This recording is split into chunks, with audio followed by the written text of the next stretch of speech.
Let's bring on Jenna Ellis to talk about this. Jenna is, as you know, one of our favorite guests, a constitutional law attorney, a Daily Wire contributor, and a Trump 2020 advisory board member. She's a frequent guest on Fox News, but who cares? You can see her here. That's the important thing. And she's written the book, The Legal Basis for a Moral Constitution, a guide for Christians to understand America's current constitutional crisis, which I read and really recommend. It's got some really interesting ideas in it. Jenna, you there?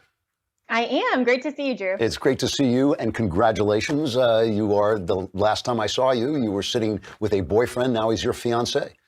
Yes, actually that afternoon. So I think he had the ring in his pocket as we were sitting there doing the interview. I had no idea. So I texted you later and was like, apparently this happened right after Daily Wire. So I'm expecting great things this afternoon because I come on your show and then great stuff happens. So What happens? After I come on your show, then, in the afternoon. Exactly. Yeah. So this afternoon will be great. I was sitting with you guys at lunch, and I thought, this guy is just about to propose. I really was. I was thinking, like, he's right there. And I understand you go from here to trying on your wedding dress. Yes, very exciting. If you could have combined those two things, my ratings would have skyrocketed. But, that's okay. Right. So much more exciting than congressional hearings, by the way. So, real life always is. All right. So let's talk about this thing with Nadler and Barr, first of all. Who's in the right here? I mean, does Barr have a right to just blow off these hearings? Well, I think we have to look first at even the basis of the hearing, not just the format and the procedure. It's absolutely fair for Barr to say, listen, I agreed to the regular format. You're not going to try to just manipulate the proceedings. And if we look at the Constitution, there's actually no express authority or power given to the legislative branch for oversight. But the court has historically said that for a legitimate legislative purpose or function, then naturally that Congress has to be able to call in people, get testimony, but it has to be tied to their function. What's actually going on here? You can clearly see from Nadler, from Nancy Pelosi, from all of these Democrats, they're not asking legislative questions, they're asking political ones. They are trying to second guess Bill Barr and his authority in the executive branch to enforce the law. And they're basically trying to relitigate what there was no basis to litigate in the first place in the Mueller report. So this hearing is a fraud and is ridiculous on face. And so certainly, if the hearing itself is ridiculous and yet Barr is still going in, he absolutely can object to a ridiculous format that's just designed to elicit answers to political questions. Interesting. I mean, because a lot of times these things, these back and forths, little negotiations between these guys go on, but they don't go on out in the open like this. I mean, this is obviously a political battle they're having. Yeah, exactly. And I mean, if you look at what the Democrats are trying to do, they're just trying to shoehorn this whole issue to make it a talking point for the mainstream media left to say now that there is no collusion and we know that, they're pivoting to obstruction of justice, and they are trying to set up Bill Barr, who's going to be looking at the possible indictments coming from the IG's report. They're trying to set up a character assassination of Bill Barr so that when he has to make that determination of the deep state and what actually went on at the beginning of this investigation, then they can go back and refer to this testimony and try to say, oh, he's just in the pocket of Donald Trump. I mean, the AG is always an executive appointment. That's absolutely nothing different. So that's what they're trying to set up here. And you can tell it's all about politics. It's all about 2020. It's not a legitimate legislative function, nor is it even the purpose that we voted these people into office in Congress anyway. I mean, this is a complete media circus. So obviously, what Nadler's recourse is a subpoena, but congressional subpoenas are kind of weird because there's no police force. If I disobey a court subpoena, I can be brought in to court, but they can't really do that in the House, can they? Right. And so it is different because, again, we're talking about the legislative branch and they're trying to be the executive and the judiciary all in one. And so when you're talking about separation of powers and why and exactly what oversight means in the context of Congress, then you have to understand what a subpoena means in the context of Congress. This isn't a trial. We learned that with the Kavanaugh hearings. And we need to remember that in the sense of, I mean, what is Bill Barr even going to speak to? We have 448 pages of a Mueller report that Rod Rosenstein was the one who actually appointed Mueller after Jeff Sessions recused himself. Bill Barr comes in kind of at the tail end of this. And so like a good prosecutor, consults Rosenstein on the open questions, they determined that no reasonable prosecutor would ever find any sort of obstruction of justice, anything. What is he going to say to Congress? Yeah, this is, go back to my summary, go back to everything that's already on record in front of the press. I mean, what further can he testify to? He wasn't part of the investigation. That's Bob Mueller. So the other thing now is we get this report back, and I actually read this report, which I mean was not a pleasant experience. We get this report back, and it says no, there's no collusion. So the whole reason for doing this is absurd.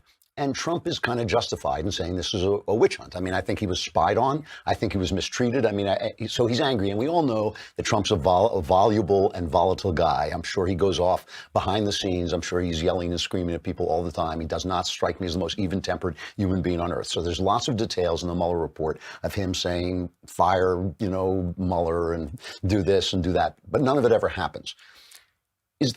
And yet, 24/7 on cable news, on the network news, we're talking about obstruction of justice. Tell me a theory that justifies an obstruction of justice charge here.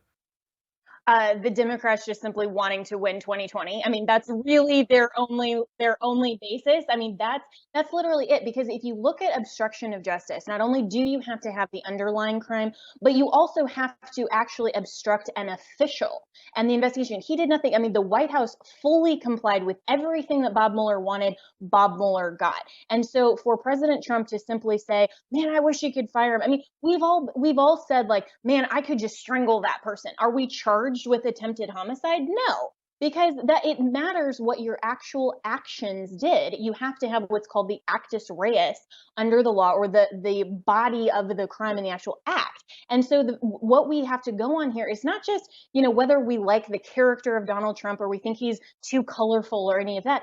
Being a colorful character, last time I checked, is not a crime in America.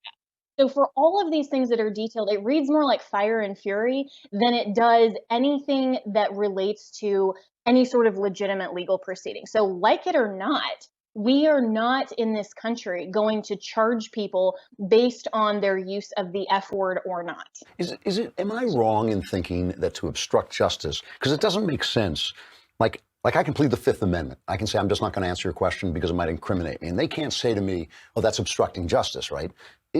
Don't you have to have broken the law in your efforts to obstruct justice?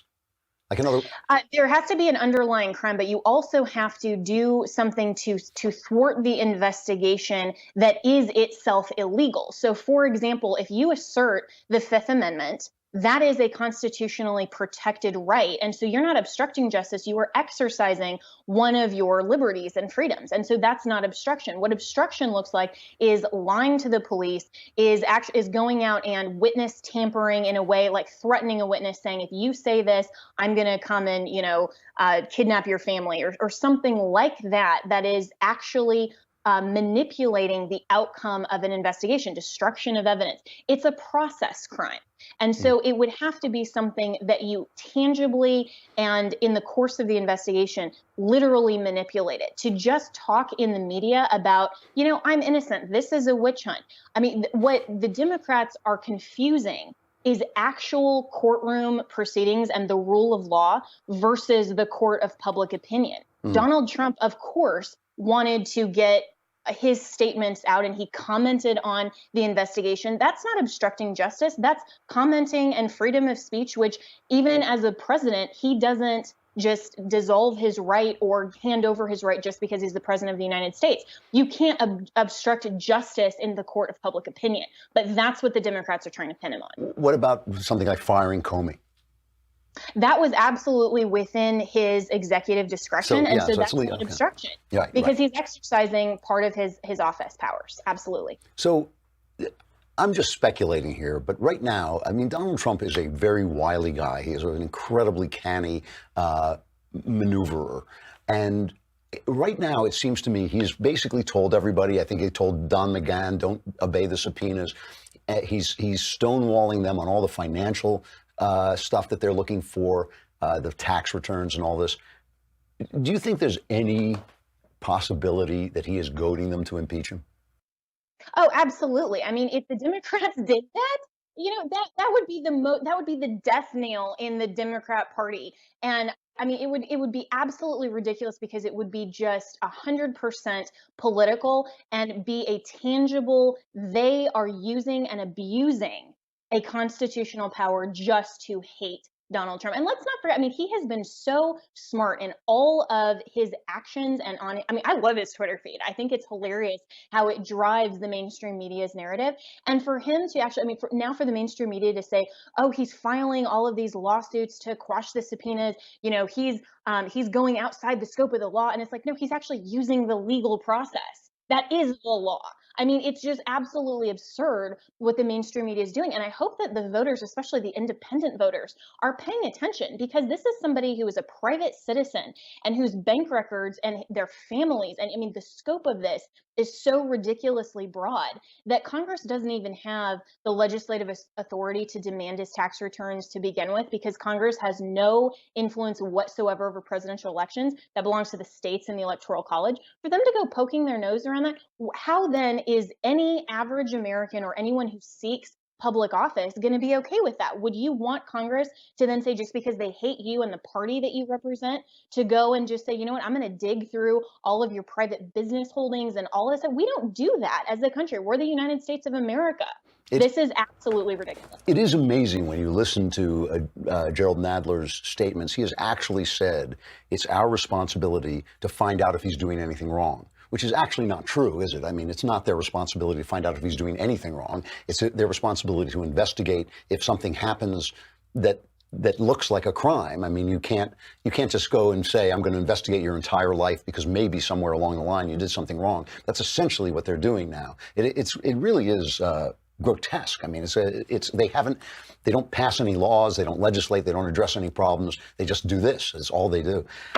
Jenna, and they're not law enforcement. They're not law enforcement. Yeah. This has no legislative, administrative, or law-making function whatsoever. So if he wants to go do that, maybe he should quit Congress and go and be a trial attorney in a state if he really wants to be part of those types of investigations that much.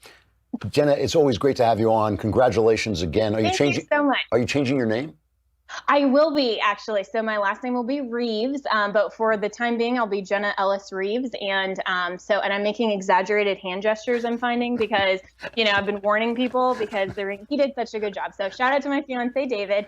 But yes, I'll be Jenna Ellis Reeves for a while till we make the transition, but it'll be really fun. Very nice. Congratulations. He's a lucky guy, Jenna. Thanks a lot. Thank you, Drew.